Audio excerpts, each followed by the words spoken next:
nonstop work. I celebrated last night by staying up late working on slides. It was very exciting. But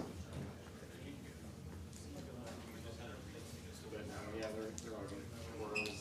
We're as excited to not be doing homework and not be learning Chinese and all the stuff she hates. Yeah, they started Mandarin last year. How many languages do they teach in these days? Didn't she do Spanish too? Yeah, it's Spanish immersion. Mandarin is the elective. She hates it. So, I tried Mandarin. So I learned Mandarin, but based off of much later in life, also with full understanding of it, so I could understand it, spoke it conversationally, couldn't read it. Even for me, like having that advantage, it was hard as hell. They do a lot of songs. Songs help, but yeah, it's hard. The symbols are really hard for her. Is she do a traditional or? They're doing Pinyin. Typically simplified. Yeah. But simplified, although the strokes for right is easier because simplified, but a lot of the meaning of the symbols has been extracted out, so it's much harder to guess what it is compared to traditional. The number of strokes has been cut down. Right. Should we get started?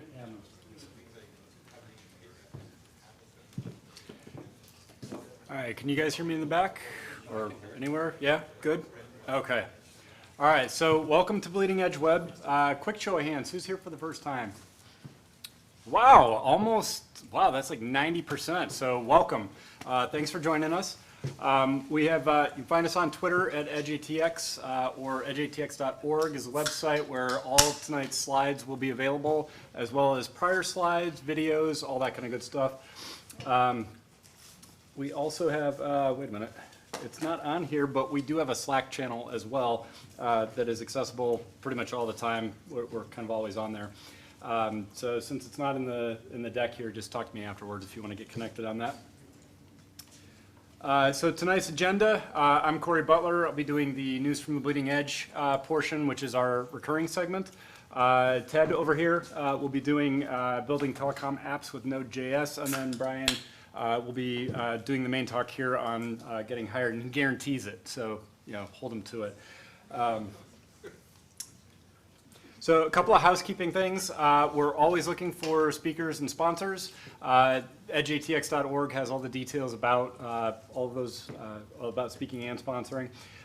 If you parked here in the building, remember to pick up a parking validation from the girl at the desk out here. It will save you a lot of money. It's $7, but you got to get out by 10 p.m. If you get out even a minute after that, you're probably going to get charged for a full day, which is $35, $40. So make sure you're out by that time. After the meetup, we typically will meet downstairs in the lobby because we have this room from 7 till 9 tonight. So I'll be hanging out. I'm pretty sure Brian and Ted will be hanging out as well. So feel free to join us and kind of carry on the conversation or just get to know us, whatever you like. So a quick note is who's hiring in here? Anybody hiring at the moment right now? Anybody looking for work at the moment? Okay. Got a number of different hands, as I would kind of expect with tonight's talk. Feel free to connect. My advice to you would be to join us after the event to just kind of get to know you a little bit and what you're looking for. So that all said, a couple of shout outs to our sponsors tonight. Capital Factory, of course, for the space here. As always, every month they've been great about that. And the pizza, beer, and drinks and everything are provided by Aunt Bertha tonight, which is Brian's company. So thank you for that. And on to the news from the Bleeding Edge. We always start this with a browser update. Our last check-in was last month on June 20th. You can see the browser versions and where they stood at that point in time. Since then, we only had one update. Firefox moved up a version. Chrome is going to bump up, I believe, on the 20th of this month, so we'll probably be talking about that a little bit more next month. Edge, for those who are unfamiliar, there's an asterisk here because Edge is moving to the Chromium base, which is the same thing that Chrome is based on, and Opera and Brave and several other browsers. So not a whole lot has happened there, and not much has happened with Safari. So the changes in Firefox 68, the web rendering MVP for Windows, this is, it's not a major change for developers. It's more just understanding that Firefox will now support GPU-based acceleration. So that's kind of a cool feature. Basically is just going to mean that things run a little bit smoother on Windows. There's also the Windows Bits, which is the background integration and transfer service. This is unique as well for Windows, where Firefox will update even when it's closed. So that's something that if you're not a Windows person, you would think is probably normal, because that's how it works on Mac. But now it works that way on Windows as well. They have also attempted to automatically fix SSL issues. So in Firefox, if some antivirus programs will indicate that a certificate is invalid or bad, and this is there's a lot of known workarounds, kind of some known bugs. Firefox now attempts to fix that. If it can't, it'll still throw errors. You'll still see the notifications that there's a bad certificate on the screen. But in general, it's just supposed to be a little bit better user experience for the most common issues. Firefox also is now requiring TLS or SSL, which is the HTTPS, for camera and microphone access. Now, the reason that I put this up here is because that's something that Chrome has done for a long time. In fact, most of the browsers have done that for a long time. It's unique in the sense that running SSL, TLS encryption in general is required for most Power APIs. This is considered a Power API. It's the same thing that Chrome does. So it's just a move towards a more secure web, just another step in that journey, which we've talked about ad nauseum in this group over the last couple of years. Anybody in here familiar with the meta tag for setCookie? No? Okay. It's just it's just a declarative way to create a cookie. Doesn't really matter because it's going away. So it's just a legacy thing that is now no more. And then CSS scroll snapping is new in Firefox 68, which again is something that Chrome implemented in version 75. Scroll snapping is exactly as you would think. If you, this is useful especially on mobile. So if you're swiping down on a mobile web app, it can just stop at certain iterations. So instead of just kind of scrolling forever. So it's a nice new feature that's available. And now that it's in Firefox as well as Chrome, it's kind of available to a large set of users. That was really it for the browser updates. Just a comment on that. I think it was 2 months ago or 3 months ago, we had no browser updates, which was the first time in the 6 to 8 years that we've been running this group that we didn't have any updates whatsoever.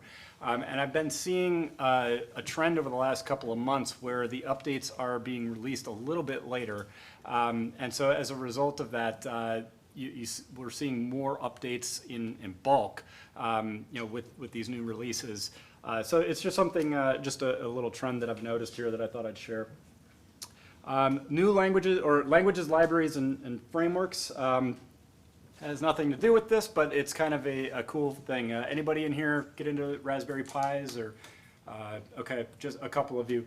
The Raspberry Pi 4 was released. This is the most powerful one that I've seen. Triple the performance, 4 gigs of RAM. It can support or dual monitors, 4K support, and all this is on a little chip that's pretty small here. Runs Debian 10, Chromium 74. Backwards compatible. This thing, if you were to buy the whole thing, including a case, power, they sell kits for about $120.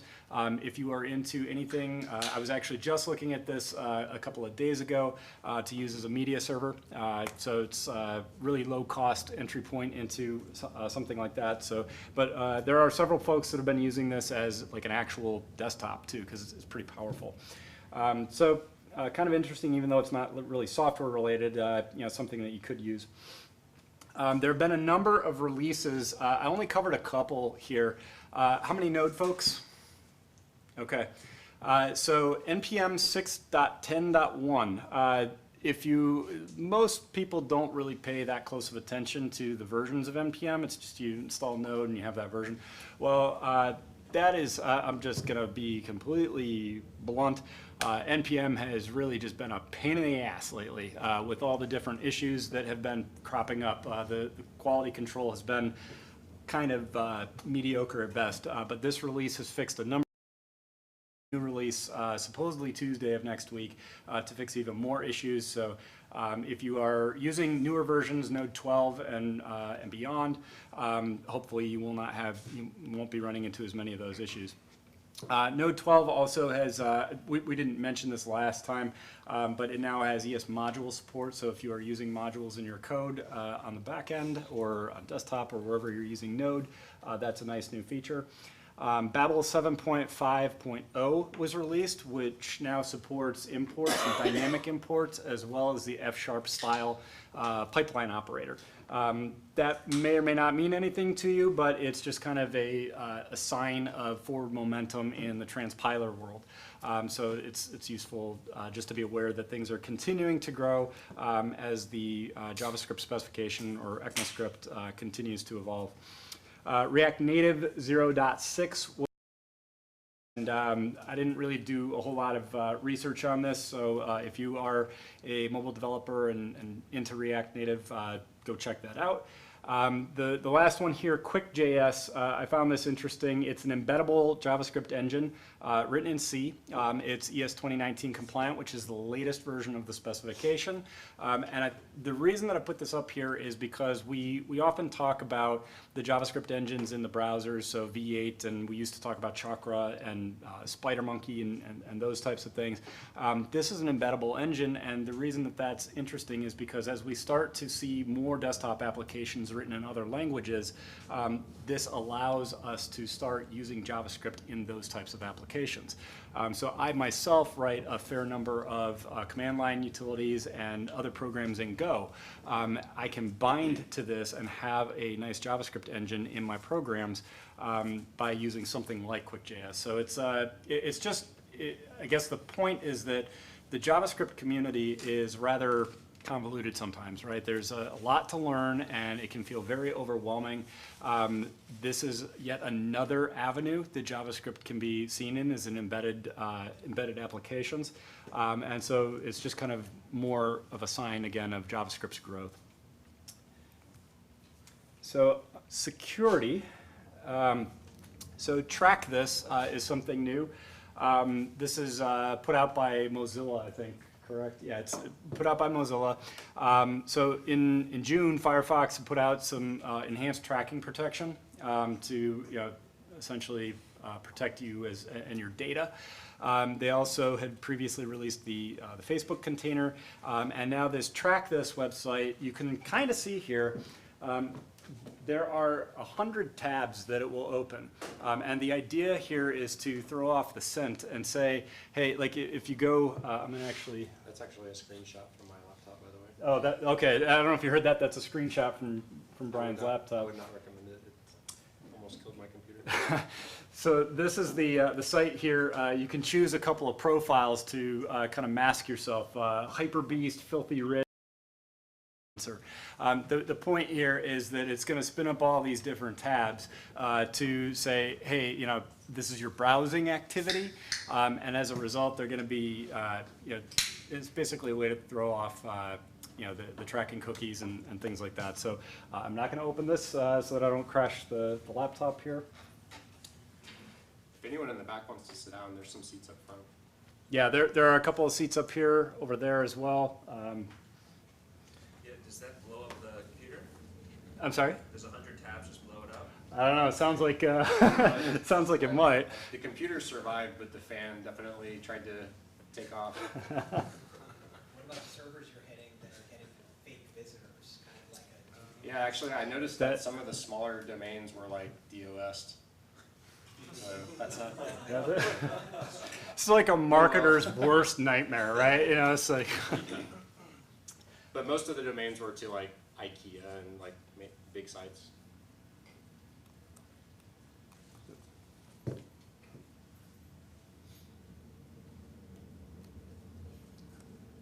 There we go.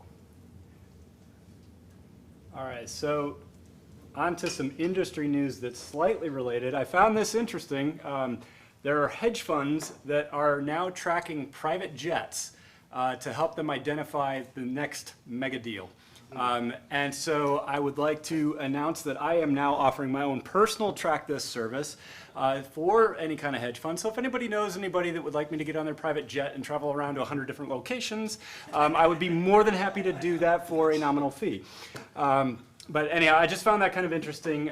It's just a use of data, and this is actually related to, if you look at the article, it's related to how the FAA data is now being used for, it's being pulled off of websites, being pulled off of travel sites. It's also being pulled privately in this case to help identify new deals. Whether they're tech or not is kind of irrelevant. It's just an interesting use of technology here.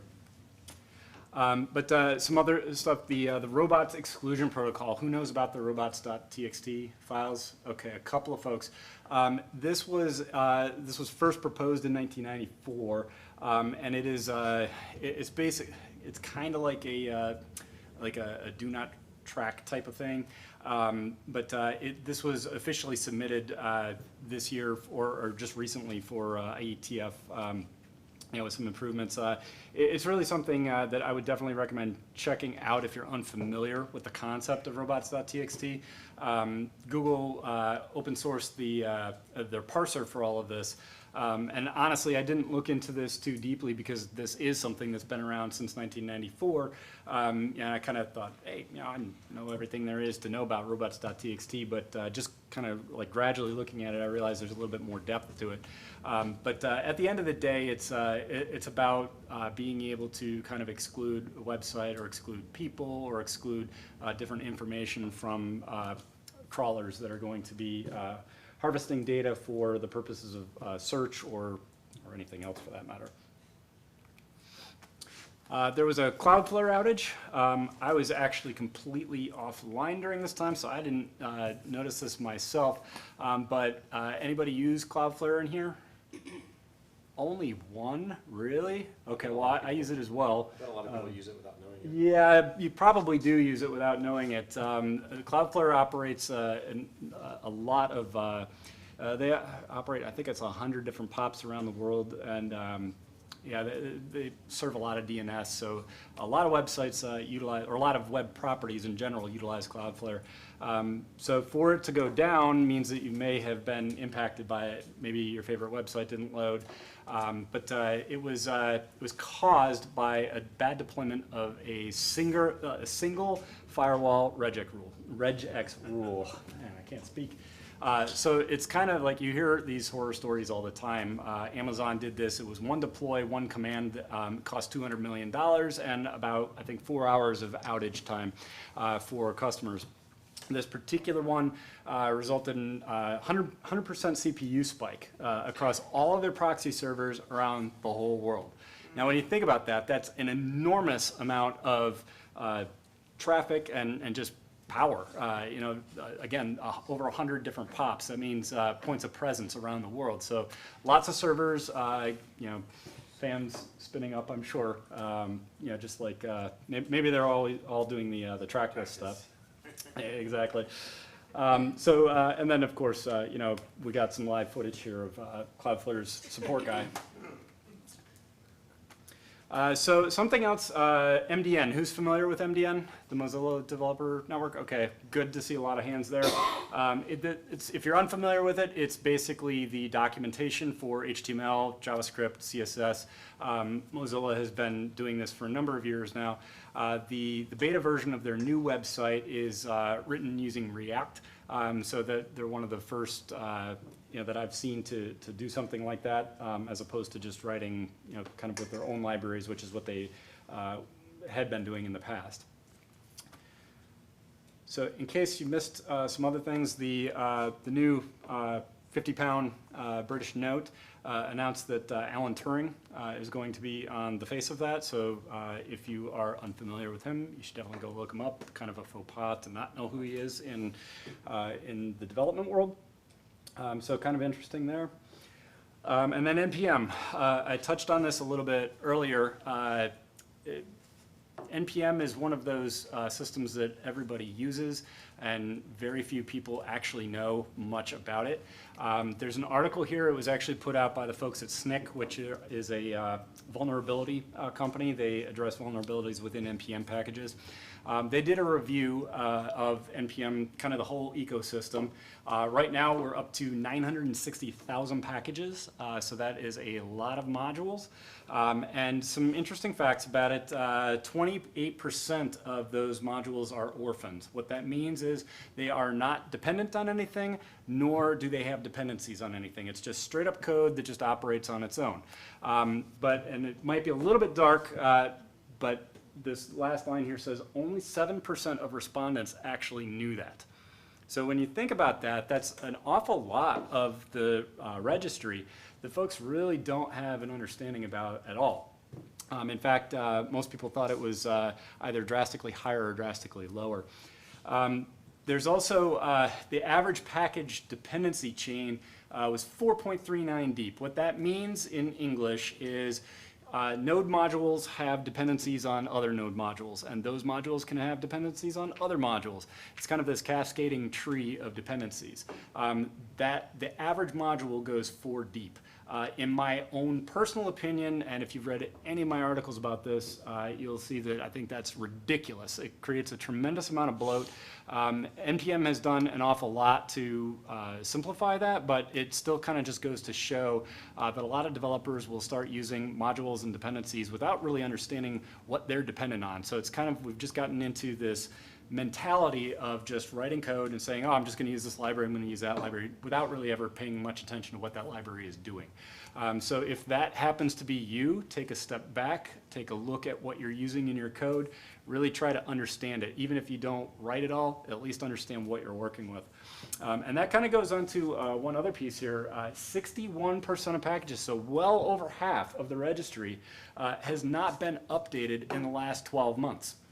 So when you think about that, if you're using code on NPM, really a lot of this stuff is kind of just either dying off, unused, or it's just that stable. But let's face it, in the node world, nothing is ever stable that long. So it's some interesting stuff, and it's really meant to be more of a thought-provoking piece here, just to say, make sure you know what you're working with, because all of us are using Node at some point if we're doing front-end development, simply because the registry here actually maintains about 97% of modern web code. So you're going to be using it at some point, whether it be in a build tool, in your actual applications, or in your websites. So finally, a couple of upcoming events here to be aware of. The Daimler Trucks North America Hackathon, I believe, is taking place here in Capital Factory. It's July 19th through the 21st. First place prize is $10,000. Prize, there's a second and third place prize as well. I think roughly $5,000 and $3,000. If you work with a company or folks that are interested in participating in this, there's actually a travel stipend for people that are not in Austin that want to be here for this particular event. So if that's something of interest, check it out. The title is a link to the event page. Dropbox is also doing their developer build day on the 31st from 9 a.m. to 7 p.m. That's going to be at their offices down on Congress here, 501 Congress. Free breakfast, lunch, happy hour stuff. And then there will be free sessions throughout the day about utilizing Dropbox or Dropbox-owned APIs. So that would be Dropbox itself, HelloSign, which is an e-signature system, or Moleskine, which I actually forget what that one is. But that is all I've got here for the evening. So I'm going to get Ted up here to do his talk. You grab my laptop.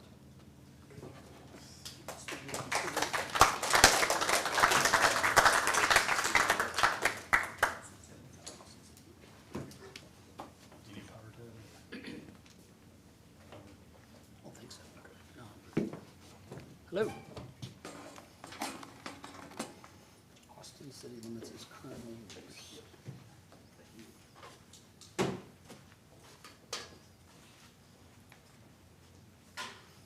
You still on Austin ACF? Sorry. You still on the ACF? Yeah. It won't let me on, because it's still in use. Are you on AirPlay or? Yeah. But it's a new one, I've never seen that error.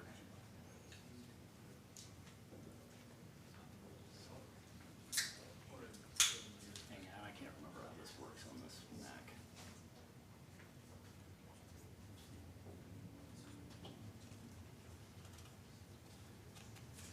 It looks at full screen on this one.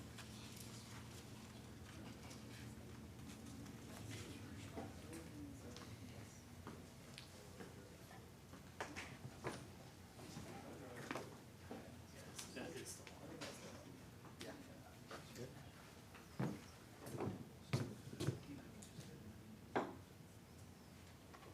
There you go.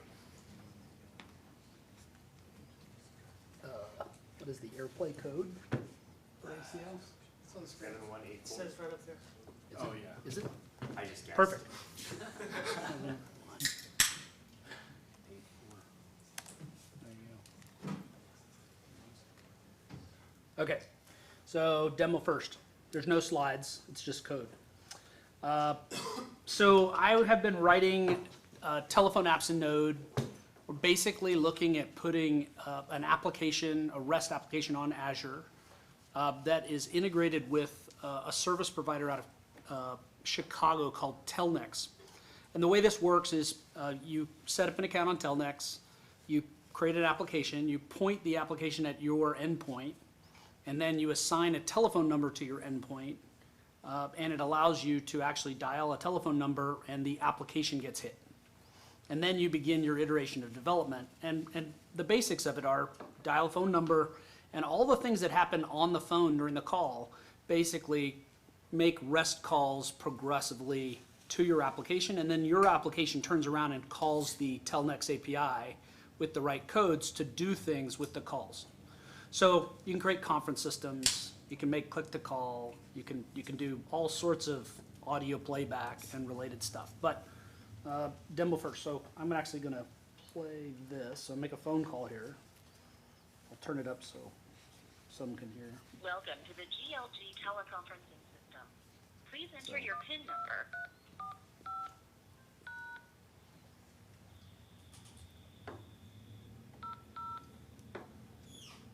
Okay, then I hang up. But the basics of this are, these are basically JSON payloads that, as I was making the call, all of these were hitting the server in Azure, and I was broadcasting them over a WebSocket back to the application, so you could actually see the debug cycle going on from scratch. So the first JSON payload you get is this is call initiated, and it basically gives you a set of payloads that tell you what's the incoming number, is it an incoming call or an outgoing call, what is the call detail, what is the SID IDs for all the things going on. And the main one for Telnex is this thing called call control. If you take this call control ID and you call other APIs with it, it'll actually do things. So you could basically have the application hang up if it's a particular set of numbers or if it's a particular area code, or do something different, or you could basically use that call a database, load the database, and play something back audio-wise. So the next thing is, so call initiated, that's the inbound call. And then there's call answered. So that's when I actually picked up. It began at 00. Yeah. So who sent this JSON and who did it send it to? It's a good question. So I called this telephone number. The telephone number routed to Telnex's API center in Chicago. Their switch made an HTTP call to my server in Azure. And then my application responded by answering the call, which allowed the phone to pick up. And then once I picked up, it made another call to say playback started, which I started playback of an audio file to enter pins. And then, as you'll see, everything that I did, basically the playback ended, and then we played another file, and then I sent DTMF. DTMF stands for the tones that you enter when you press the digits. They're basically audio representations of a number. And in the application, you'll see I pressed the digit, it's the digit 1, and then I press the digit 2, and then the digit 3, and the digit 4, 5, and then when I hit pound, it basically said the DTMF that gathered all of the DTMF tones, so it's 1, 2, 3, 4, 5, and that then my application can use that data to say, oh, did you enter 1, 2, 3, 4, 5, do X. And so I want to show you a little bit about the code now that we've looked at how the application actually works. But there's lots of things you can do with this. It sort of opens the avenue of, if you can write JavaScript on the server, you can basically deploy applications and write applications that integrate phones, SMS, and all sorts of telephony concepts. And this, essentially, the phone part of this becomes an API that you can write applications against. So we wrote this in TypeScript, and I actually was checking my package.json because you were bringing it up. And we've got Axios, Express, Body Parser, Pusher, and TypeScript. There you go. I don't know how deep that is, but I'm pretty sure some of those are pretty numerous. So the basics of the application are, it's a standard Express app. It's pretty basic. We have a router, and we register the router, and then we listen on a port, and that's the server. And then on that one, most of the logic is in this router. So when the router receives a route that is API prod default, and that's the endpoint that the application is registered at Telnex. So Telnex is calling this singular REST endpoint, and it's just going to pass JSON to it persistently. And so in this case, I'm using Pusher to send the messages back to the browser I had open. So those messages were part of going through Pusher backwards. And if I have a request and then a request body and a request body event type, and the event type is call initiated, I'm going to call a Telnex API called answer, and I'm going to answer it with the call control ID. So that's the ID of the phone that called. I'm then going to call the API back and say, answer the phone. So we have somebody on the call, initiate it, and then I call back to Telnex and say, answer the call. And here's the ID to answer. And so my phone picks up. And then the next thing we do is I start playback. And so I start playback, and the first parameter is call control ID. Let me actually close this. I think it's probably easier to see. So I pass call control ID. It's always the first parameter. And then I pass an audio file. So this is to a CDN on CloudFront. And I'm basically just handing their media server back an audio file and saying, play this for this caller, for this call control ID. And then it actually played the audio on the call.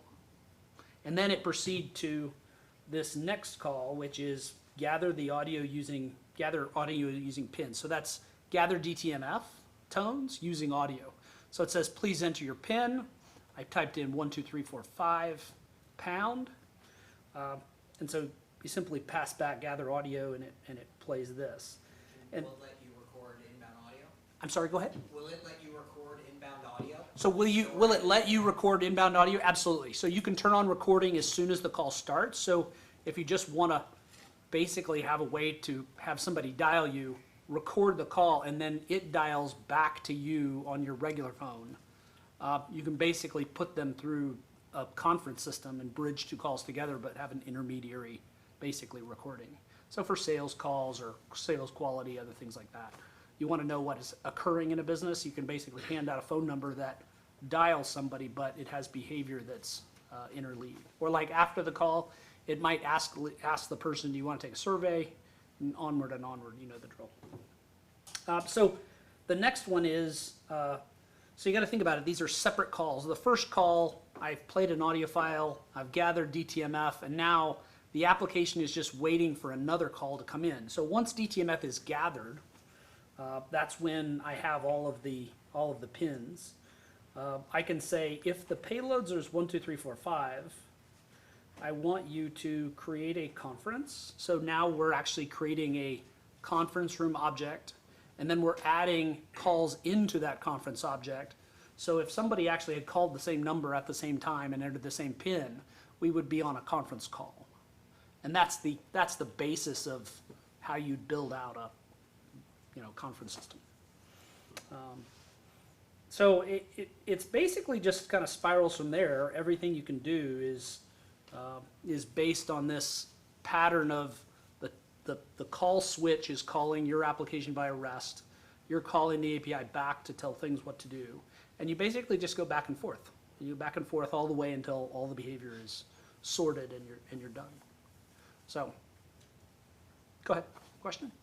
Does that tie up whatever's running the API? Like if two calls come in and you're busy, like waiting for Telnex to get back to you? No, it's all asynchronous. So in this case, the application, because we're using a sync await here, basically Node will stop processing and take another request, and it'll interleave those. Even though it can only do one thing at once, it can do lots of things at once. Does that work at like extremely high call volumes? It does pretty well. You'd be surprised how good it is, because all the REST calls sort of defer to Node to say, I'm taking a break, and while that does I/O, Node can do something else. And that happens in parallel. But you also should run it, we're running it in a clustered mode, so it's basically running 4 Node engines. So we have certain number of CPUs, and we basically run 1 to 2 per CPU. So it has plenty of parallelism in the code. But you got to think about it. As soon as a call comes in, you're having to kind of persist data to say this conference object pin set is live. Somebody else enters, they dial a pin. Oh, they need to be in this conference. So you can sort of set those up with a database in the middle and basically create what are technically expensive call systems, but they don't cost very much. They're fractions of what people Is listen. that the goal, is to replace a traditional call conference? No, Or- it's well, part of it is we run, as a business, we run a conference system on separate conference products. And we're looking at other vendors. We're also looking at how we actually do the connections. So we're looking at soft phones for how you connect to the digital switch. So cases where we have calls from Hong Kong to Beijing to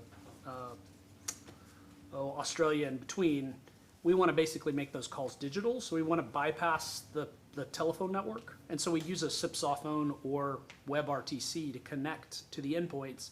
And the calls are perfectly clear because you've taken all modern telephony out of play. No, you're not putting the audio through these antiquated call systems and switches. You're putting it over modern internet, and it's unbelievably fast by comparison. So like I could write a soft phone and connect it to Telnex or Twilio or Plivo, or there's probably 10 to 12 providers now who do this in market. That's it. Hey, Ted, Yep. how would you compare it to Twilio? How do I compare it to Twilio? You're talking about Telnex to Twilio? Yeah. So Or the experience working with, because I know you've worked with both of them. yeah, so Twilio and Plivo both have adopted a model where you pass, the application calls you and then you pass back XML. And the XML has a series of instructions. With Telnex, you have to call back with every single item. So it's more granular, but it also has a lot more control. So with Twilio and Plivo, you're kind of, however much XML you hand back, that's kind of the instruction set. With this one, I know granularly I've gone 1 to 1 to 1. And with the, what is it, async await, it's actually really good. I mean, it balances really well to just take calls from 1 to 1 to 1. So how is it working with it? It's slightly different, but it's by majority the same. So if you go look at the APIs for Twilio, Plivo, or really any other CPaaS provider, they all work like this. And CPaaS, you'll hear it, it's basically call provider as a service, or conference provider, or telephone provider as a service. Do you have to deal with like state management? Like, so say I push 1 and now I'm at some other menu, and then I have a new menu because I pushed 1. Yeah. Do you have to deal with all that branching logic in a database or something? So the question is, do you have to deal with state and state storage and branching logic? So Telnex's API allows you to, when you call the API back, pass a parameter back, which is sort of like a cookie, but it is an API-based cookie. So I pass a little bit of data in the API back. Anytime it calls me back, it will hand that small bit of state back. So you could chain 20 calls together, and each one could degrade in a different tree by just passing a single value. Now, it's also handy to say this ID represents this named caller, and then have a database to basically sort out that value. But yes, you have to bring state. So when we got into conferences, that became an issue. Like, how do you store your conference system state? You can query it and say, give me all the conferences, and it'll give you all the conference objects, but the naming and the mapping for those IDs is up to you. You have to bring that along. Yeah, question? The case you said where you were sending audio using WebRTC, is that bypassing the TeleNRX, that system? Are you talking to the phone direct from your server? Yeah, so the question is how, I think generally, how does WebRTC work? Now, most of the providers have an API that kind of wraps WebRTC, but WebRTC takes the browser's internals and internal APIs in the browser and lets you simulate a soft phone or a telephone device. So it uses the microphone and the speaker of the device and makes a connection to a URL. And when it makes that connection to a URL, it then runs SIP instructions directly on that endpoint. And so it doesn't dial a telephone number. It basically bridges you directly to the switch from the browser. So it's basically your browser's phone technology on WebRTC takes you to an endpoint. That endpoint bridges you onto conference system or the API. And so most of the providers today have an endpoint, a SIP endpoint. They can do either WebRTC or soft phone attachment to it. And then they have regular telephony wired to that switch. So when I dial a phone number, it basically routes to their endpoint and talks SIP to the actual endpoint. So WebRTC is really just about making the SIP stack available to the web browser. So it sort of cuts out the telephone numbering system and the routing, but you can attach to anything. So you could build a soft phone that connected to the switch and then dialed outbound to other people.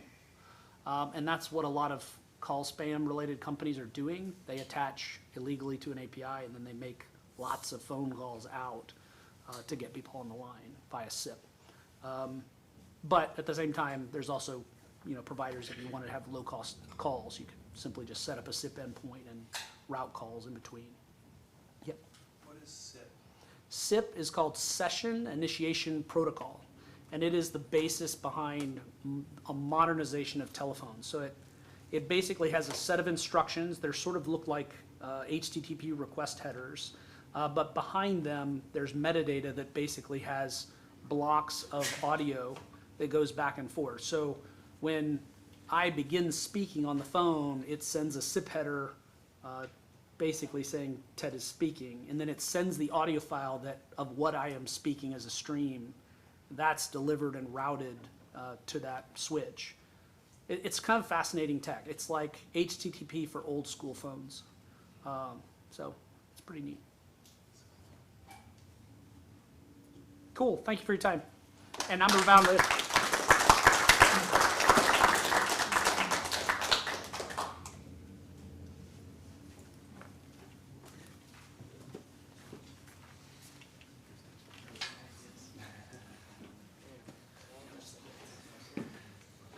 All right, this will be a slightly less technical talk than that, so sorry. I don't have any code to demo for you. If anyone came in late, there are some seats up here near the front, a few on the sides. Feel free to have a seat. Thanks for coming out. How many people are out here specifically for the guaranteed job? A few? Not that many. Good. I thought I was going to have to that. So you guys are going to be an easy crowd. So obviously the title's a little bit provocative. I can't actually guarantee you a job, but what I can guarantee you is in the job market, if you happen to be looking it's actually easier than most people think to differentiate yourself and make the odds of you getting the job you want much, much higher. Most people just don't take the time or effort to do a lot of the basic things that I'm going to talk about tonight. If you do those things, I do guarantee you that if you're qualified for the job and all other things being equal, you're competing against people on equal skills and equal experience.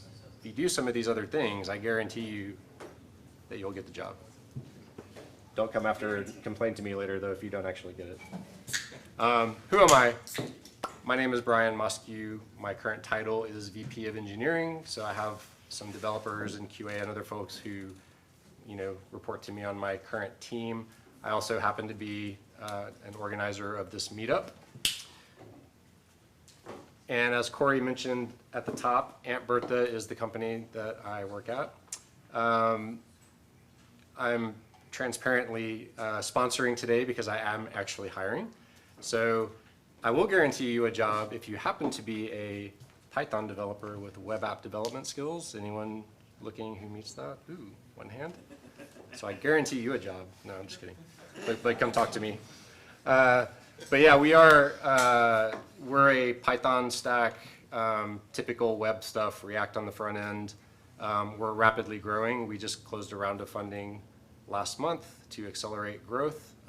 So we got lots of interesting things going on, and we need some help. And actually, let me get my notes up. Oh yeah, we're hiring too, by the way. So about me, I actually have been a developer for a long time. I still do try to write code, although day to day I find it challenging these days. Have been an architect in the past. I've co-founded some companies, so I have some entrepreneurial background. All of that is to say, for the purpose of this talk, I've been in multiple roles as a hiring manager over the years. I've personally hired 40 plus people and counting because I'm currently actively recruiting. Does that mean I'm the absolute expert on this stuff? No, but I've seen a lot of resumes. I've talked to a lot of people. I've interviewed a lot of people, hired a lot of people. So I think I have a little bit of experience that I can relate. Why am I giving this talk? If you've ever looked for a job, I don't know what you think about it. The process pretty much sucks, but it's actually a lot worse from my perspective, from my side of the table. It's really hard. It's really hard to connect to the right people. The whole process of it is really hard. So the purpose of this talk is I do actually want to get you that guaranteed job, but why? Because if all of you get better at the process of trying to get hired, you'll actually make my life a lot easier. So that's kind of the funny thing about this. The talk is actually for me, because most people don't actually make it very easy to get hired, believe it or not. There's a lot of things you can do to improve that. That's what we're going to talk about. So first off, the resume. How many people have a resume? Probably everyone. How many people think resumes are great? Oh, come on. He's trolling me up here. No, seriously. Okay, well, you can explain that to me afterwards.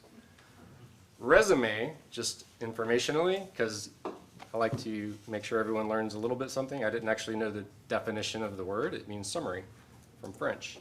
And the first resume credited, I would say, was by Leonardo da Vinci. It was a letter that he wrote to a prospective employer over 500 years ago. So the resume, in various forms, has been around for that long, 540 some odd years and change. And it really hasn't changed a whole lot when you get right down to it. What is the purpose of a resume? Who thinks they know, like, why do we have resumes? What's the actual purpose of it? What do you think? It's to give a very brief introduction and then more depth if they're interested as to what you can do or what you want to do. To give a brief introduction and to tell them what you can do, what you're interested in, that's wrong. Who else has a guess? Yeah. Talking points for the interview? Pardon me? Talking points. Talking points. Yeah, Close. Last guess. To brag about yourself. To brag about yourself. Well, that's a good purpose. The resume has one and only one purpose: to get you an interview. That's it. The purpose of the resume is not to educate me about the 20 years of history that you have in the industry and all the various skills you have and all the great accomplishments you've had. That stuff might help get you to that point, but the goal of the resume is not to educate me on all that stuff. The goal is just to get you an interview. That's it. Oh, that's it. Most resumes look something like that. Whose resume looks like this? Yeah, no one's going to tell me. One, okay. These are actual resumes. So I'm recruiting right now. So I've kind of blurred it, so I'm not picking on anyone. This is very representative of the vast majority of the resumes that I look through. The problem that a lot of you guys don't realize, if you haven't ever been on my side of the table, is you're in here somewhere. And if you can't see, that's like 360 candidates across 3 different positions. And that's not even, this is I took this screenshot yesterday within Indeed. These are jobs that I am actively recruiting for. Not all of them, by the way. So in my queue is 360 people, all vying for my attention, all trying to tell me what they're all about, tell me why they're qualified for the job. So in that context, that's coming back to what I asked. The resume is not for you to tell me the history of your life. You have one goal, and that is to get my attention, get enough of my attention that I look at your resume and say, oh, this is someone I might want to follow up with and get that interview. How do we accomplish that? So we can start by unsucking your resume, and there's lots of different ways we can approach that. So visually, here's an example of, like, in the sea of resumes, there's one that sticks out. It doesn't mean that they have the right skills or anything like that, but it's going to catch my attention because, not because the resume is better or worse, it's because that person took a little bit of time. I can tell they added some formatting. They actually took some time with how it looks. So subconsciously, already I know something about that person, and that is that they care about what they're sending me. They have attention to detail. In this case, they have a little bit of design sense. So right now, without reading one word of that resume, I know something about that person that I don't know about any of these other people, right? Tip number 1, sans serif is your friend. That's very simple. Do a little bit of just like the basic styling. It doesn't take long. Use a little bit of color. Don't overdo it, but make your resume stand out visually. But the thing is, and I could have 10 slides on different visual things and layout. That's really not what it's all about, right? That's sort of a simple starting point. It's really more about information design. How many people have heard that term, information design? It's fairly common. I put this definition because this is actually very relevant to what I'm talking about. The whole concept of information design is about creating efficient and effective ways to understand information. So getting back to my original question, in this context, the function of a resume is not at all to transmit a bunch of information to me. The purpose of the resume is to give me a certain amount of information in a way that's efficient for me to process and effective at getting across to me the most salient points that you're trying to do. And if your goal is not getting the job or doing whatever, your goal is just to get the interview, think about your resume in that context. What are the most salient points of your resume that are going to try to meet the goal of getting you my attention and getting you to the next step? Who knows what the average time is? This is an actual study that was done a few years back. The average time that recruiters spend reading any given resume. 6 seconds? You saw it, 6 seconds. So they did an eye tracking study of a bunch of different recruiters doing hundreds of resumes, and they actually tracked like the 3 or 4 elements that they all look for.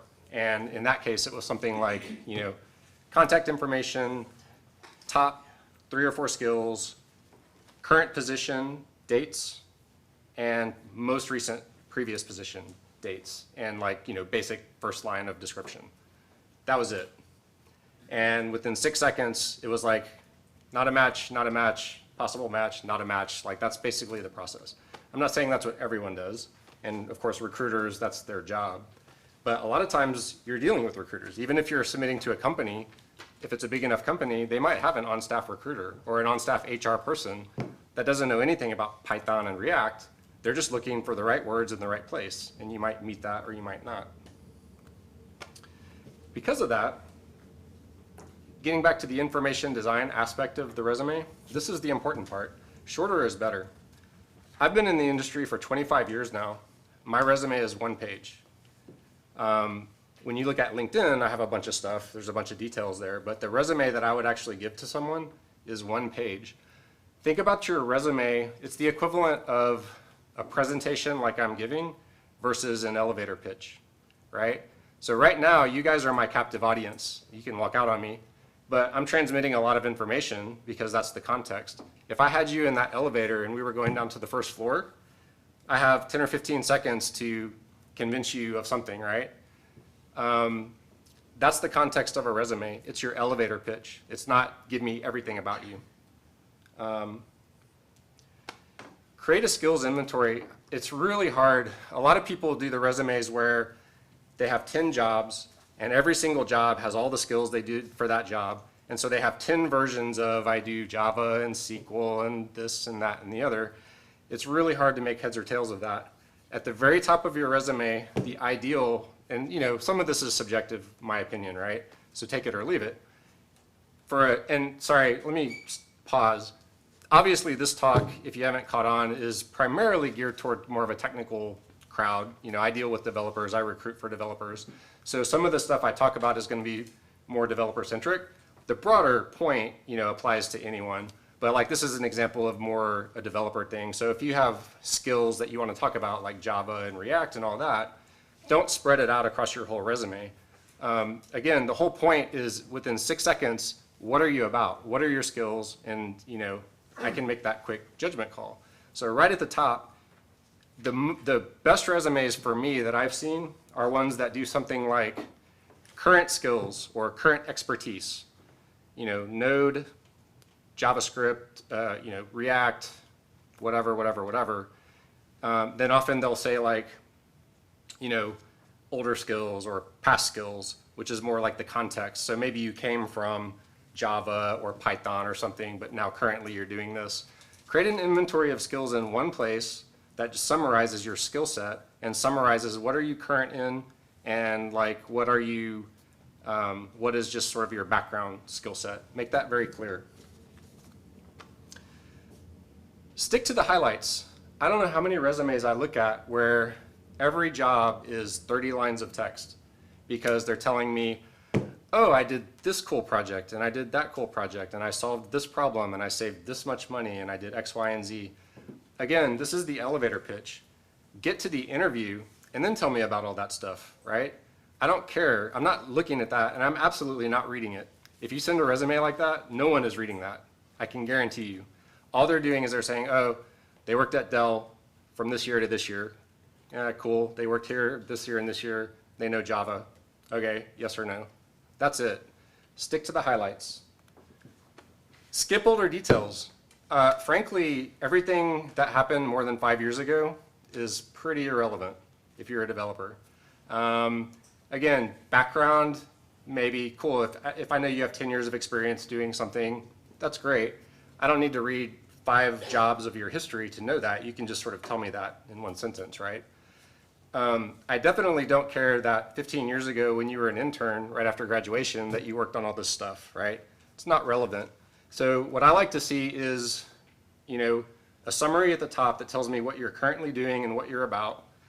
Your current and most recent job, give me a little bit of detail, that's fine, because if you caught my eye with the skills, I might read through some of that. Past that, if you have more than 2 jobs on your resume, skip the details on the old stuff. Just put 1 or 2 lines, tell me basically what it was. If I care to know more, I'll ask you.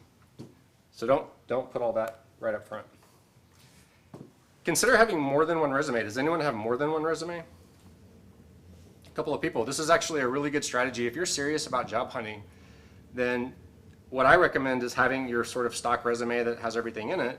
But then, you know, if there's this one particular job or this one particular company that you're really interested in, and they're really focusing in on 2 or 3 requirements, like they really need an experienced Python developer, you might have that on your resume, but you're not emphasizing it.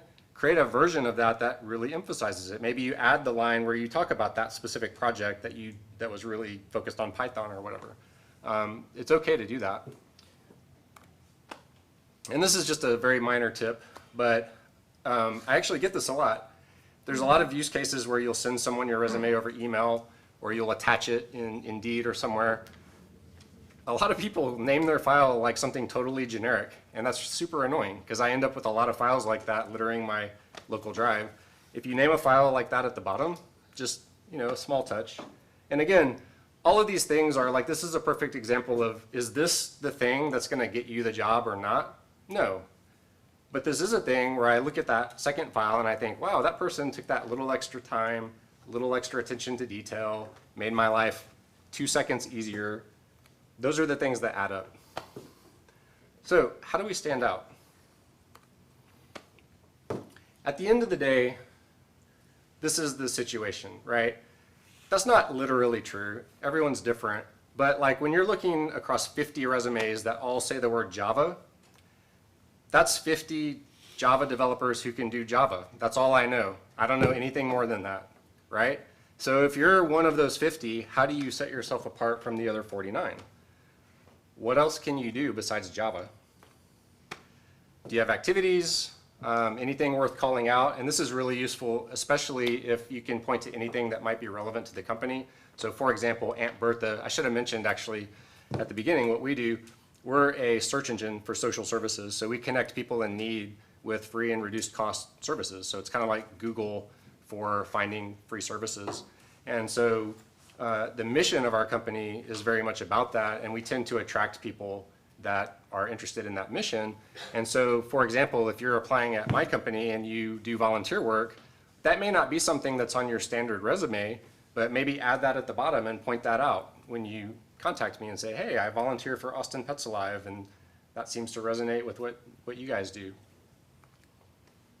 Any special talents? Again, not directly relevant to the job thing, but if I see 50 Java developers, but that one Java developer won a crochet competition, oh, that's different. Maybe I want to hear a little more about that, right? Again, that's not the thing that's going to get you the job, but that might be the thing that catches my eye and gets you that next step. Tip number 9, write. And yes, I mean you. If you don't write, or you don't think about writing, or don't care about writing, I'm actually talking to you. There's lots of ways to write. I'm not going to read all of them. You can read them. There's probably a lot more. The thing about writing that's great, I absolutely love it when I see developers in particular that can do one or more of these things and point to them on their resume or send me a cover letter that points to this kind of stuff. I love it. And again, this is about like if I have 50 Java developers in front of me, 49 of them, all they can say is they code Java. But there's that one person that says, hey, I code Java, and I've answered a bunch of questions on Stack Overflow that you can go look at. Oh, and I have some blog posts about like this particular thing in Java that I worked on. That's super interesting. And that's not as common as you would think, among developers at least. So that's like a super easy way. You could go home tonight, and by Monday, you could have a blog set up. You could have 2 or 3 Medium articles written. You could do a bunch of this stuff. And again, if you're spending enough time, if you're here listening to me, and you're investing time and trying to figure out how to get better at this, that is the absolute easiest way that you can really set yourself apart, guaranteed. Again, for coders, specifically, every coder lists skills. It's really easy to put JavaScript on your resume, but what can you actually show me, right? Have a public source repo. Now, I'm going to caveat this one because a lot of people have opinions on this. The downside of sort of making this claim is that, you know, there's a lot of discussions I've seen online about like, is this a requirement? Is it a requirement that someone should be able to show this because, you know, it kind of implies that your expectation is that they eat and breathe and live code all day long and they're like the prototypical hacker in the basement always working on side projects. That is absolutely not the intent of this at all. The intent of this is to say, again, if you're serious about your job search, if you're serious about getting the job you want, you need a way to prove what you can do. So this isn't about showing that you have 50 projects that do all the latest thing. This is about picking 1 or 2 projects. And it's really easy to do. If you don't have any ideas, go pick a project. Pick To Do MVC, the thing that everyone knows about, fork it, and add some new feature to it. Add the ability to, you know, copy and paste a task or something new that it doesn't do. But the key is do something in a public way that you can point me to that shows that you have some skill. It's really hard to evaluate people. If you actually get to the interview step, obviously you can whiteboard or I can make you do code samples, but we're still talking the step at the resume where you're just trying to get my attention, right? So what's a way that you can get my attention and prove to me a little bit about your skill set before you've gotten in the room and can actually demonstrate it to me? This is a real easy way to do it. So again, if you don't have a public repo but you're a coder, you're missing out. You're missing out on an easy way to demonstrate to me what you can do. If you are going to do that, please favor real projects over toy code. I can't tell you how many times I see a resume that points to a GitHub repo and I'm like, oh, cool. Click over to it, and it's a repo with 2 commits. The first one is README, and the second one is the Create React App default installation with Node modules. And that's it. And I'm like, great. So you've proven to me that you can literally copy and paste in a single, you know, command line command. That's not useful, and that can actually hurt you. So if you're going to take the advice in tip number 10, don't worry about quantity. Pick one project. Like, take the time to come up with one thing and actually work on it. Spend some time on it. Again, we're not talking about building the next, like, Facebook. Even if it's a small little thing like a to-do app or something similar, spend some time on it. Structure the code. Like, think through it. If you're doing OO, think through your classes, right? Maybe add some unit tests. That'd be a nice bonus. Maybe add some comments. Like, you're not applying for a side project. You're applying for a job to be a professional coder. So have a repo that reflects that, right? And it's okay to have the toy projects and all that kind of stuff. Don't point at that though. Have 1 or 2 projects that are nice quality things that you spend a little bit of time on and point to that repo and say, here's an example of what I can actually do. And if I see that as a prospective employer, that's awesome. Because again, what are the things I'm looking for? Initiative, a little bit of skill, you took the time to like do something real. Very few people do that. It's actually amazing how few developers do that. Contribute to open source. This is one of those things that sounds foreign and maybe difficult if you've never done it. It's actually a lot easier than you think. Nowadays, a lot of open source projects, if you go, especially if they're on GitHub or GitLab, they have labels like these labels. And it makes it really easy for people who are even beginners to find easy things to pick up and work on. A lot of times it can be as simple as like a documentation task that they need. A lot of times it can be just simple bugs that the project maintainers just haven't gotten to for whatever reason. And any project that takes the time to label issues like this, almost always the culture of the project, the fact that they're doing this, they're often very willing to help new people. Because I've actually been an open source maintainer myself. You welcome the help from anyone. So even someone who's new to it, time for free, helping you out, they'll generally help you figure out how to be productive. There's even resources that make it super easy to find this stuff. So if you go to upforgrabs.net, it's a repository of tons of open source projects that have those labels. There's actually a command line tool that you can install through NPM called Good First Issue. And I'll demo it just to show you guys that it works. It's pretty cool. Where am I? So, yeah. So Good First Issue, React. So I'm actually going to run it. It brings back this issue. I can actually click on that.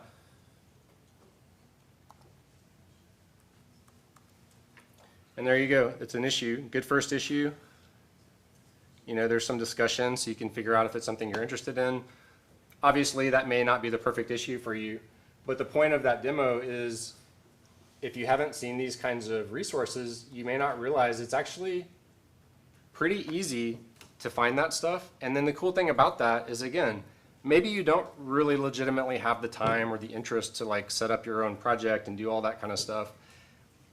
Again, you're just trying to get noticed and show me some initiative. So if you can point to something where it's like, well, you know what? I went to the React project and I picked up this ticket and I wrote a little bit of code and I committed it. That's awesome. Like, again, I don't see that a lot, and that's something that can set you apart. Again, all of those things in this last section are secondary.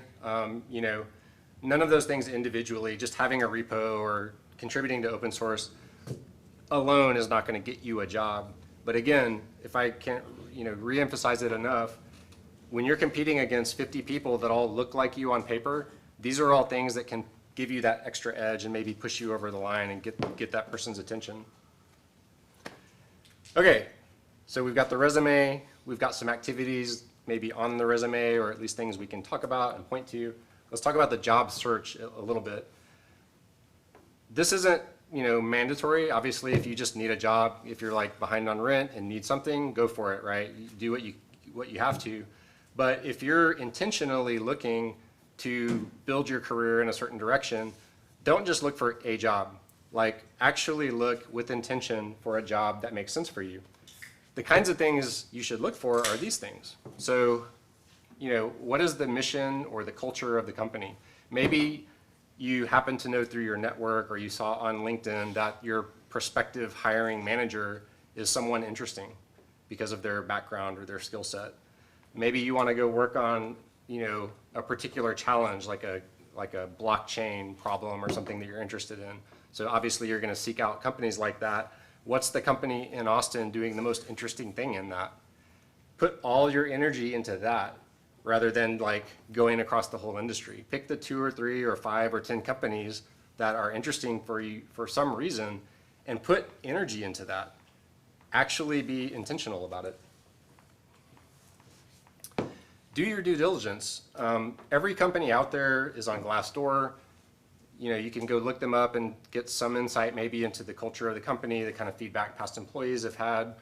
Again, if you have some insight into the team you'll be working with, maybe look them up on LinkedIn. What kind of, you know, history do they have there? Obviously, you can reach out through your own network. Don't go into it blind. Try to figure out, like, who are the people you're talking to, and is that someplace you actually want to work? Don't be afraid to cold email people, actually. And again, this is not to say spam everyone across every company on you know, Indeed. But again, assuming you're searching with intention and you have a few companies that you're interested in, it may be that they don't actually have the job that you're looking for listed, but maybe they have similar jobs, or you know they've hired that kind of job in the past. I actually really appreciate when someone takes the time, like, I get emails occasionally, not often, where they say, hey, I looked you up on LinkedIn because I was really, or often it's like, hey, I looked at y'all's site, company.auntbertha.com. I saw you, I found you on LinkedIn, I looked at your history, I see that you worked on this other project, and that's really cool. And I want to just find out, like, do you guys have anything matching this skill set? And if not, keep me in mind in the future. That's it. That is a super appreciated email, right? Because I can respond and say, hey, I don't have anything like that, but thanks for emailing. Or maybe I actually am passively hiring. That happens quite a bit where it's like, you know what? I'm not actively on Indeed because I have a million other things to do and I just haven't gotten to it. Or, you know, maybe my HR department is like messing around and they're not posting it yet. But a lot of times people are are passively hiring, and you don't know unless you ask, and it can't hurt. So don't be afraid to do that. Network, you guys are all here. That's a good start. There's lots of ways to network, again, through LinkedIn, lots of social media kinds of ways to connect to people online. You know, if you're not actively working right now, maybe join a co-working place for a month or two just to kind of network and meet people. So again, it's your job search, so be active, be intentional about it. Okay, applying. Skip the shotgun. A lot of people, like Indeed and sites like that, give you the easy ability to just broadcast your resume across tons of job postings. I can always tell when it's that, because usually the skills don't match, and almost always they've ignored any instructions I put on the job posting, and that pretty much gets auto-ignored. So right out of the bat, I would skip that. Again, This isn't about applying to 100 jobs and hoping you get a job. Again, if you're listening to my advice, if we've done all the things that I've been talking about, it's like you've done a little bit of searching, you've done some due diligence, you've worked on your resume, now you're ready to pick those 10 companies that you really want to put some energy into, right? So do that with intention. Don't just blast it across the entire network. Was there a question? What do you lose? Huh? What do you lose by shortcutting? What do you lose? Yeah. Well, again, it's like what I said earlier. If like you're just trying to get any old job, sure, go for it. That's not what I'm talking about. I'm talking about getting the job that you want, that is right for you, where you have the best chance of growing your career. If you're interested in those kinds of things, the shotgun approach isn't going to help you. That's my point. Next tip. Again, this one sounds like common sense. You'd be surprised. So if you go onto Indeed right now and look up Aunt Bertha and look up any of the jobs I have posted, I have one thing that I ask for, and that's a cover letter. 95% of people that apply to that job don't include a cover letter. So a lot of those are people that have shotgunned their resume out, so they never saw the instructions. A lot of those people are people that didn't read the posting, clearly. And then some of those people read the posting, but just didn't care to follow the instructions for whatever reason. Because occasionally what I'll do, I actually most often will just ignore resumes that didn't follow the instructions.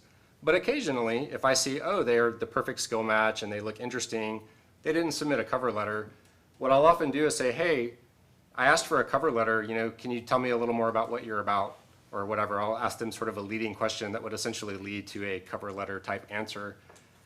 A lot of people will answer nicely, but occasionally people will just say, oh, I just applied, and that's it. Or they'll say, I had one guy recently who just said, yeah, I don't write cover letters. Cool, great. Thanks, thanks for chatting, right? So again, for me, on my side, it's just one of the many signals, right? So that person clearly was not going to be a good match. They didn't give a crap about our actual job or me or my company. They were just blasting out across the whole thing, fishing for positions, and that's not what I'm interested in hiring for. With cover letters, how personal do you think they should be? I mean, do you find template cover letters okay? Sorry, were you asking a question? So, a cover letter is definitely better than no cover letter. But when I get the cover letter that says, Dear Hiring Manager, I can't help but be interested in your post. Generic, generic, generic, generic, thank you. Okay, that doesn't tell me anything, right? So again, if all you're doing is blasting out a bunch of stuff to try to get any old job, that's great. Do that, it's better than nothing.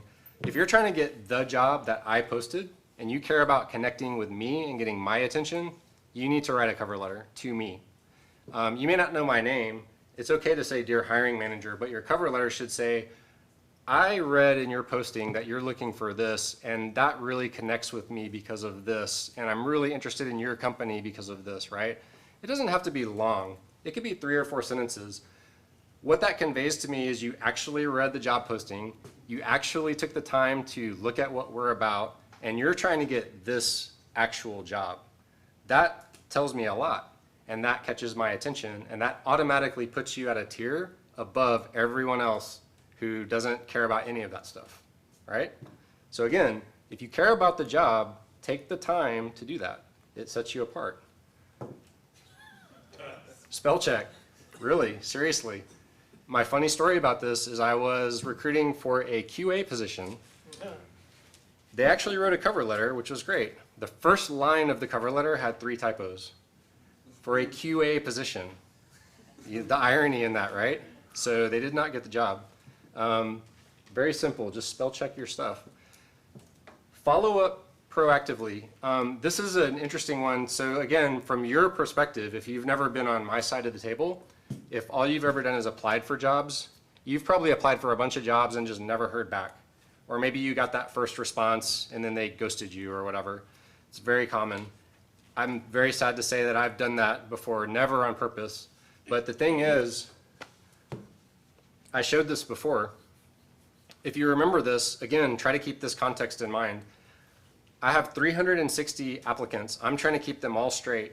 Now, a lot of them I've just, ignored, but there's a bunch of these that I'm like, well, I don't know, they might be a match, they might not be. I'm trying to remember, like, okay, of the 15 I have flagged, which ones have I phone screened, or what was the status? It's really freaking hard. And the thing is, if I didn't reply to you, if you've done all the things I'm talking about, there's a good chance that I literally just dropped the ball on that communication. So it's okay to be proactive. It's okay to follow up a couple of times and say, hey, just checking in, I'm really interested in your company. Again, if you're personalizing it, that's even better, right? So just think about the other side of it. Everyone thinks that, they're the special snowflake and they put a lot of time into their resume and they fire it off and you expect that instant response. The reality is, on top of doing all of this, I'm actually trying to do my job too, and I'm trying to manage my team. I'm not making excuses. I'm just saying that's the reality with most managers, and it's really hard. So I actually appreciate when people are proactive about their job search. So how would you follow up on a website like Indeed or any other website? There's no follow-up button. Yeah, you can follow up when you apply. How? There's a mechanism to send messages through, Really? Okay. so it's built in. So let's talk about interviewing. So you've done all the stuff I talked about. You actually got that golden ticket, the next step. Awesome. Now you have to interview. Again, common sense, but prepare for the interview. What does that mean? Research the company. When people come in, actually, in my case, I usually ask up front, either in a phone screen or like I look for it in the cover letter. But a lot of times you'll get asked, so, do you know about what we do? Do you know what industry we're in? Do you know what kind of problems we work on? It's okay to not know, but it's a lot better to be like, hey, you know what? Yeah, I was looking at your page and I saw this and I thought this was really interesting. That shows that you took a little bit of time and effort, right? If you happen to be able to tell what team you're on, like at my company, we have the team posted on our site because the whole company is only 70 people, so we have headshots. It's pretty easy to look on there and have a good idea of like who the developers are. So if you're interviewing with me, you can look on our site and you can see who your team is going to be. You can look those people up on LinkedIn. You can do some research. Are there people on the team that look interesting? Are there people on the team that actually through your network are assholes and you don't want to work with? Figure that out up front. Actually use the site. Actually use the product. Our site is a search engine for social services. When people show up and they've never actually done a search, so they don't know anything about what our product does, again, is that disqualifying? No, but it's a lot better if you've taken the time to do that. And finally, kind of practice your skills, right? If you're going in to interview for Python, be prepared to talk about Python. Be prepared to like answer some questions. Like, it doesn't mean you have to spend weeks and weeks, studying, but just be prepared for the obvious things. Because again, I talk to so many people that walk in just unprepared, like they didn't know it was going to be an interview. It's really astounding. This is very simple, but plan to arrive where you're going 15 minutes early. Walk in on time, but be there early. You never know with Austin traffic what's going to happen. You may have gotten bad directions from Google Maps. Actually, again, I keep using examples. When you Google our company, it takes you to the wrong building. So plan for that. Now, obviously, I tell people that ahead of time, but if you just happen to not know that and you Googled it, you'd arrive at the wrong building. So it really annoys me when people, like I had someone pretty recently that arrived 20 minutes after she was supposed to be there for the interview. And she walked in and she didn't apologize or anything. She just said, oh, hey, I'm here. And I said, okay. So we started the interview with me being annoyed. You don't want to do that, right? Arrive early, but walk in on time. If you're 15 minutes early, that's awesome. The person you're meeting with is probably still in a meeting. So don't walk in early because now like they either have to run out of their meeting to get you or whatever, so you don't want that either. So walk in right on time. Don't show up empty-handed. So this is going to be potentially a little bit controversial. How many people in their last interview brought any of this stuff? Oh, a fair number. Awesome. So it's not as controversial as I thought. The notebook and pen is actually very important because like in interviews I've even been in recently, there's lots of reasons like you might be asked a question that you don't immediately know the answer to. write down the question and say you'll get back to them. Actually, a good tip, as soon as you sit down, if you're interviewing with more than 2 or 3 people, like if it's a group interview and you haven't met people, write down the names and write them down in the order of the table so that 15 minutes later you can say, oh, hey, Frank, thanks for that question, you know, and it just shows, again, that attention to detail that you're professional and paying attention. A lot of times you'll be asked an actual question, maybe a coding question or something, where having some paper to work out the problem is useful. Bring resumes, don't hand them out, but have them. Most people don't want your resume. Most people will have the laptop or the iPad, so they don't actually need the piece of paper. It's not about handing the piece of paper to them, it's about having the piece of paper. It's about preparedness. So what I would recommend is you walk in and you say, hey, does anyone need a copy of my resume? No, cool, and you just keep it, but it shows you're prepared, it shows you're a professional. Bring 3 references. If you've gotten to the interview, you're like halfway there. So if you have a good interview, 2 things about references are gonna happen. Number 1, they're actually gonna wanna check references. So if your interview goes good, they're gonna immediately ask for the references. So just be proactive, just give the references to them, don't make them ask. The other option is maybe they don't check references, maybe they don't care.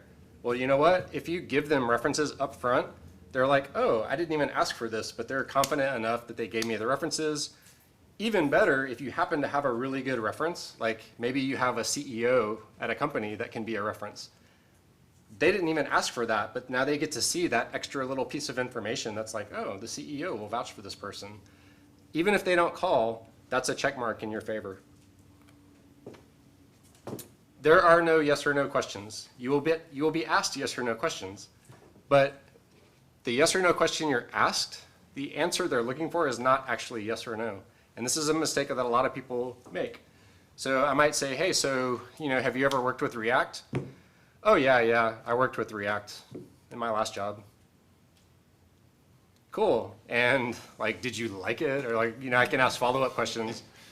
A better answer would be like, oh yeah, I worked on React in this one project and, you know, I found it really challenging in this way, or I found it interesting in this way, or we integrated it with this plugin, or we tried working with Redux and, you know, it worked or whatever.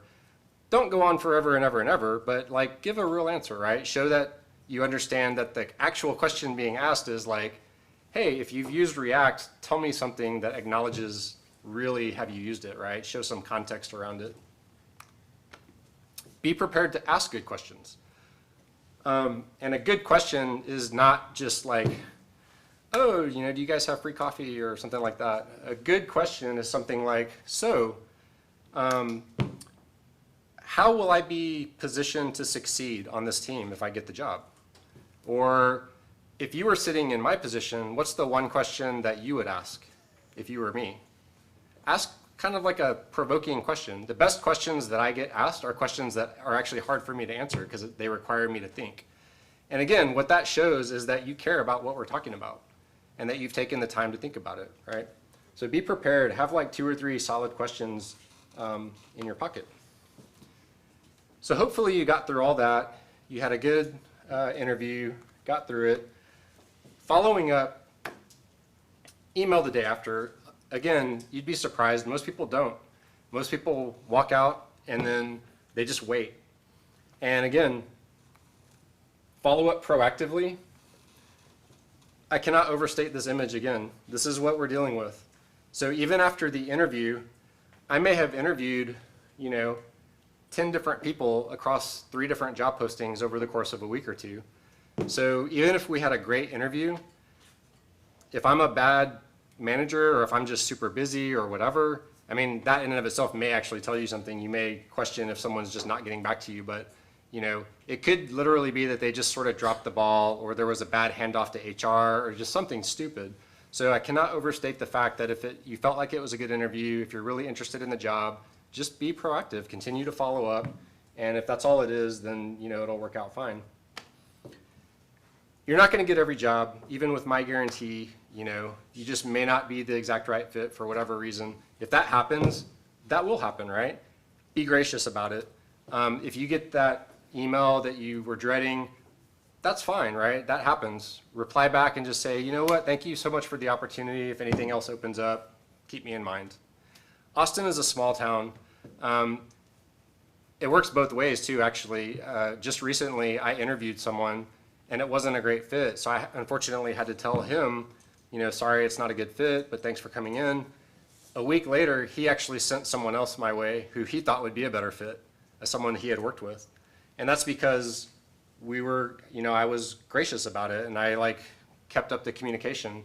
It works both ways. As a hiring manager, I might say, oh, I remember I talked to this guy, he wasn't a good, this has actually happened at my company too, where I say, oh, this person wasn't a good fit for my team, but actually maybe they'd be a really good fit for your team. And if all the interactions were positive and you were gracious about it, I might actually send you over to someone else I know, right? Be gracious, and be gracious in victory. So if you actually got the job, congratulations. You may have applied to other companies. Don't just ignore them. Email those other companies and say, hey, you know what? We've had some communication. I just wanted to let you know I'm taking this other position. Thank you so much for considering me. And again, same reason, right? Austin's a small town. You want to kind of just keep good relationships everywhere you can. And that's it. So 30 tips. Hopefully some of them were useful. I'm happy to answer any questions or whatever, but if you follow all of that advice, if you are really intentional about what you're actually doing, if you take a little bit of time and effort at each step, I can guarantee you that you will have a very good chance at getting that job that you want. So thank you.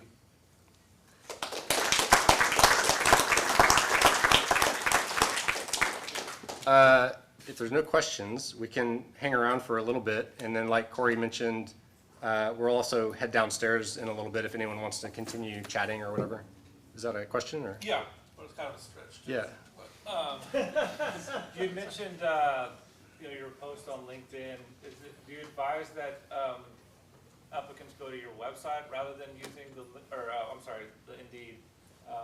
Indeed app? Like, would you advise them to go to your website and pursue that avenue of applying, or do you think the apply now with Indeed? I know a lot of times by doing that it shoots you there, but sometimes it doesn't. Yeah, so the question is like applying on the site versus applying on Indeed. In our case, it goes through Indeed, all of our stuff, just because we manage the candidate flow through Indeed. So I would say that depends on the company. If they offer an application process through their site, I would probably recommend that. But at the end of the day, most companies use applicant tracking systems. So they'll end up, even if you're going through their site, behind the scenes, they're probably using some system like Indeed or something. So I would say it doesn't matter that much. A bigger difference would be applying through any of those means versus if you can find a way to reach out, you know, more directly. Kind of like what I said in one of the earlier slides. If you can find me personally on LinkedIn and you know that I lead the team that you'd be working on, a really great thing to do is to go ahead and apply, but then reach out to me and say, hey, I just wanted to let you know I'm really interested in the job. I applied, but I wanted to just reach out and let you know I'm interested. You know, just that personal thing, anything you can do like that would help. Yeah. What if you don't match 100% on the skill section? Good question. What if you don't match 100% on the skill set? So actually, I recommend, for the most part, on the skills, if it's a job you're really passionate about and you think you can do the job, even if you don't match the skill set, it's okay to go ahead and apply. I would encourage it. But it's really important, again, this fits in with all the advice I've given. If all you do is apply, and that's all I see is like, oh, this person applied and they only have 1 year of experience and I asked for 3. There's no cover letter, there's nothing else, that's instant deletion.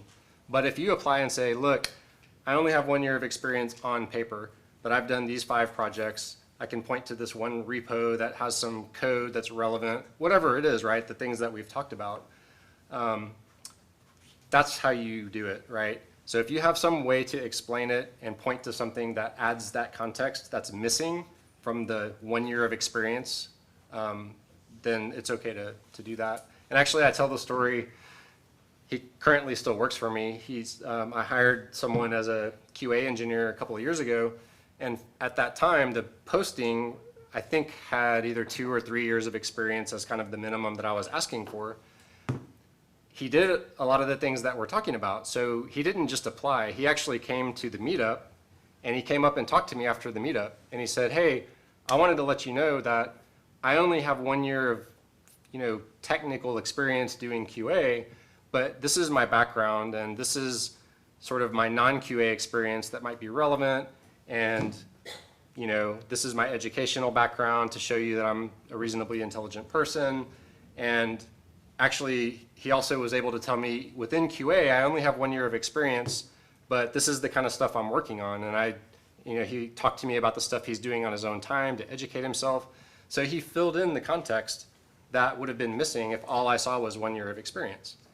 He networked, he came to me in person, he reached out to me individually as the manager for the position, right? So the funny thing is, I ended up hiring him, and on paper, I had a list of candidates at the time, before I talked to him actually, because I think he had applied through LinkedIn first and sent me a cover letter, so he at least got on the list. He was the lowest person on my list based on his years of experience and whatever. After talking to him and interviewing him compared to everyone else, he was the guy I hired, even though on paper he was like the least experienced of the people that I was considering. So it's definitely possible, but again, the trick is to do the other things that I'm talking about and fill in that context. Yeah. So that's about, of all the people on your list, like whatever, 200 people, what percent are like plausibly qualified? Oh man, good question. So of that list, right, how many are plausibly qualified? So part of it depends on the role. In my experience, so for example, with software engineers, if you have a posting that's pretty specific, like on my posting, it asks for some specific skills like Python and React and whatever.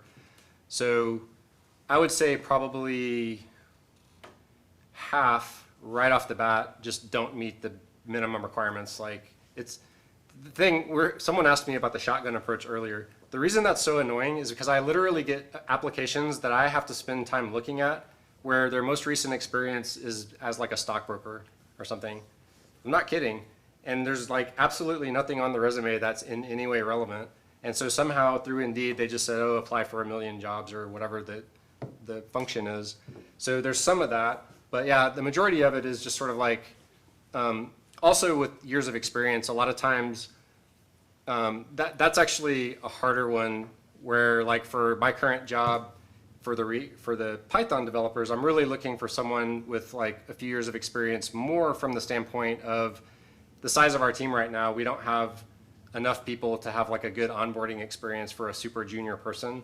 So it's actually more about, it's like, I love junior people. We're not equipped like practically right now to successfully bring on super junior people. So a lot of what I see today is like people that are coming straight out of boot camps or like 1 year of experience where it's just not a good match because of that. But I would say it's like half and half. For other kinds of roles, like for the engineering manager role, they tend to be a lot more relevant more consistently because that's a more specialized kind of role. So I think it's a lot about that. Like the more general role, like web app developer, there's so many of them and they're just applying to everything. So you tend to get a lot of, noise, I guess. And then the more specialized roles tend to be a little more quality submissions. Yeah. So one of the things that drives me crazy as an applicant is a generic title like software engineer. I mean, there are, 150 programming languages? Who knows how many? I have to click on that thing to figure out you're looking at Python when I'm C++. And it's like, wouldn't you think it might be better to put C++ software engineer? Python software engineer. Wouldn't that be wise on your part and perhaps filter down the shotgun? So the question is about the title of the posting, software engineer being generic. The thing about that is it's a harder problem than you might think. So if I just put Python engineer, I will get a lot of Python data scientists in Austin specifically. If I put Python web engineer or web app developer or something like that, number one, that starts to get wordy. Number two, from an SEO perspective, you can actually look, like Indeed gives you tools where you can type in the title that you're about to post, and it tells you sort of how commonly that title is used on Indeed. So what you're going for is not necessarily the exact description, but something that'll get people there that's a commonly searched term. So what I'd rather have is a lot of people searching for the term that'll surface my resume rather than a much smaller group of people that might exactly look for that thing. Also, it's a search engine. So all the keywords in the posting are going to show up anyway. You're not generally going to go and type software engineer into the thing. You're going to type Python, React, whatever. That job posting is going to come up in search because of the keywords and the context of the posting. So that's the way I approach it. Yeah. Have any of your interview reads ever turned out very different? Yes, just recently, actually. It's interesting. So I won't pick on anyone recent in case they're listening, but years ago, I phone screened a person for a job, and it was like a 30 or 45 minute phone screen, and it was very technical actually in that case, more technical than I do nowadays. I think it was for like it was for a .NET position. And so it was all stuff like, if you're inheriting from this and like very technical stuff in .NET. And this guy like knew everything. He was great on the phone. And so I was all excited, brought him in for an interview, scheduled like a 3-hour interview. Actually, I phone screened him with someone else too, so it wasn't just me. By the way, it was 2 of us phone screening this guy. We were very excited. He comes in, within 5 minutes, we knew he was absolutely unqualified, technically. He could not answer the most basic questions. And it was one of those things where we're sitting there 10 minutes into a 3-hour interview and we're basically out of questions. I was like, wow, this is super awkward. And so we somehow finally, walked him out. And I looked to my friend and I said, was that the same guy we phone screened? Like it couldn't possibly have been. And so we were very confused. So like that does happen. It's weird, but until you really meet someone face to face and can really have the conversational interview thing, you never know. It's interesting. Yeah, let's say last question so we have a little bit of time to hang out. Yeah, go ahead. Have you ever hired someone who sent you a cold email? Have I ever hired someone who sent me a cold email? I don't get many cold emails. Again, like I've gotten a few. I personally can't remember ever getting one that led to a job, but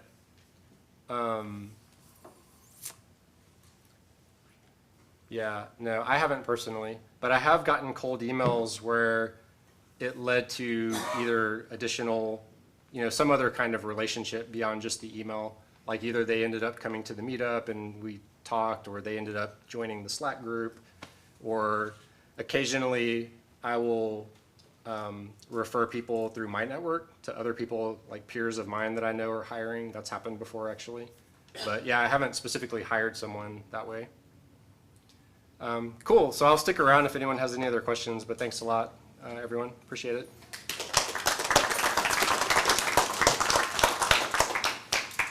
And if you're a Python web app developer looking for a job, come talk to me.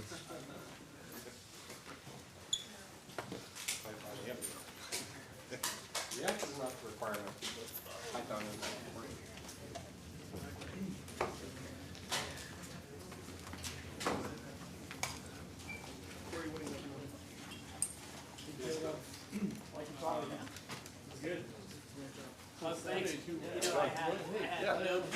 Literally, I sat down here, opened up a project. Quite different. Laptop is cool. I do it A little bit different. Have I grown? I think it's a little slightly different.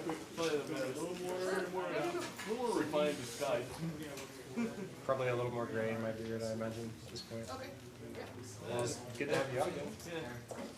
At least it makes you a little more wiser. Yeah, exactly. My wisdom. Exactly. Thanks for coming out. It's good to see you. Speaking of Python, do you use backend like a interchangeable Flask?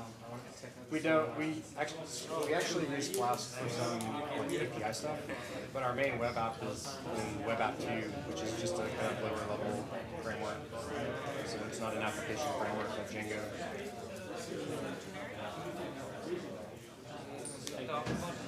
So your companies don't have the infrastructure to, let's say, do a high level, let's say, Yeah, I mean, they Yeah, so again, the problem is our entire engineering team is 12 people, and developers, we only have 5 full-time developers right now. And so just for where we're at right now with the amount of work we have and just the limited resources we have,